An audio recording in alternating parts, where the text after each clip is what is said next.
নমস্কার বন্ধুরা, রিঙ্কি কিচেনে আপনাদের স্বাগত জানাই। আবার একটি নতুন রেসিপি নিয়ে চলে এলাম। দেখুন, আবার একটি চিংড়ি মাছের ভাপা। দেখুন, চিংড়ি মাছ একদম ফ্রেশ চিংড়ি মাছ, বড় বড় একদম। বাজারে দেখলাম, দেখে খুব ভালো লাগলো, তাই নিয়ে এলাম। নিয়ে এসে ভাবলাম যে আজকে আপনাদের একটু চিংড়ি মাছের ভাপা করে দেখাবো। দেখুন বন্ধুরা, আমি কেটে ভালো করে পরিষ্কার করে নিয়ে এসেছি। দেখুন, এবার এই উপকরণগুলো ভালো করে আমি মাখিয়ে নেব। দেখুন, এক এক করে আমি দিয়ে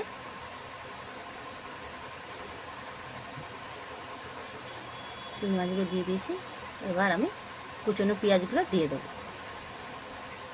এবার আদা রসুন পেঁয়াজ লঙ্কা বাটি রেখেছিলাম, দিয়ে দিলাম। একটু টমেটো, ধনে পাতা আর একটু কুচনো আলু দিয়ে দেবো। আর একটু পরিমাণ মতো নুন দেবো, আর পরিমাণ মতন হলুদ গুঁড়ো দেবো,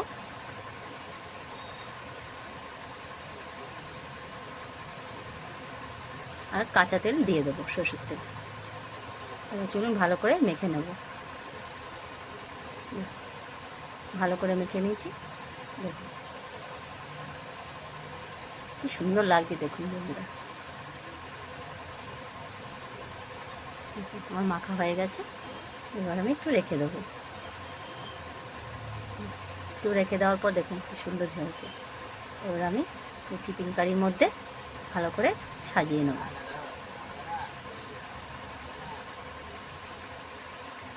এতে করে সব দিয়ে দিলাম। আর টিফিন বাটিটা একটু ছোট হয়ে গেছে বন্ধুরা। দেখুন, সব দিয়ে দিয়েছি। দেখুন সুন্দর লাগছে, দেখুন। এবার আমি ঢাকা দিয়ে দেবো।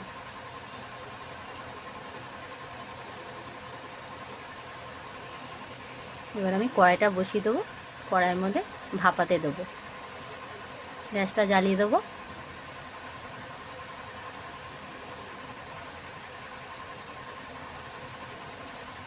জল দিয়ে দেবো।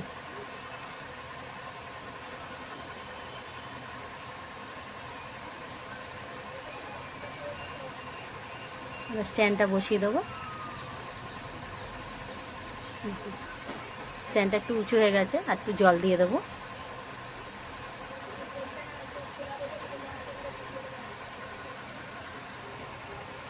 বেশি করে জল দিয়ে দেবো।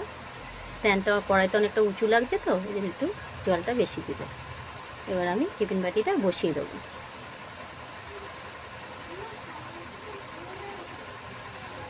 এবার ঢাকা দিয়ে দেবো।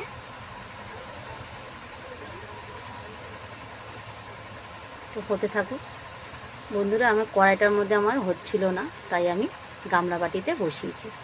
দেখুন বন্ধুরা, আমার স্টিমে আমাদের হয়ে গেছে। দেখুন কি সুন্দর হয়েছে।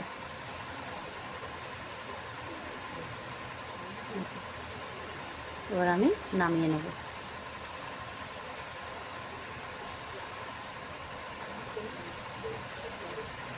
এবার আমি বাটিটা ভালো করে ধরে নামিয়ে নেব। একটু গরম আছে বন্ধুরা, একটু পরে খুলবো। দেখুন ঠান্ডা হয়ে গেছে। এবার আমি খুলে দেখাবো আপনাদের। দেখুন, বাহ বন্ধুরা, কি সুন্দর গন্ধ বেরিয়েছে। দেখুন পুরো তেল ছেড়ে গেছে। দেখুন কি সুন্দর ভাপে কি সুন্দর হয়েছে। দেখুন চিংড়ি মাছও সিদ্ধ হয়ে গেছে। দেখুন আমাদের পেঁয়াজ আলু সব সিদ্ধ হয়ে গেছে। দেখুন আলু নরম হয়ে গেছে। রান্নাটি যদি ভালো লেগে থাকে একটি লাইক শেয়ার কমেন্ট আর সাবস্ক্রাইব করে দেবেন।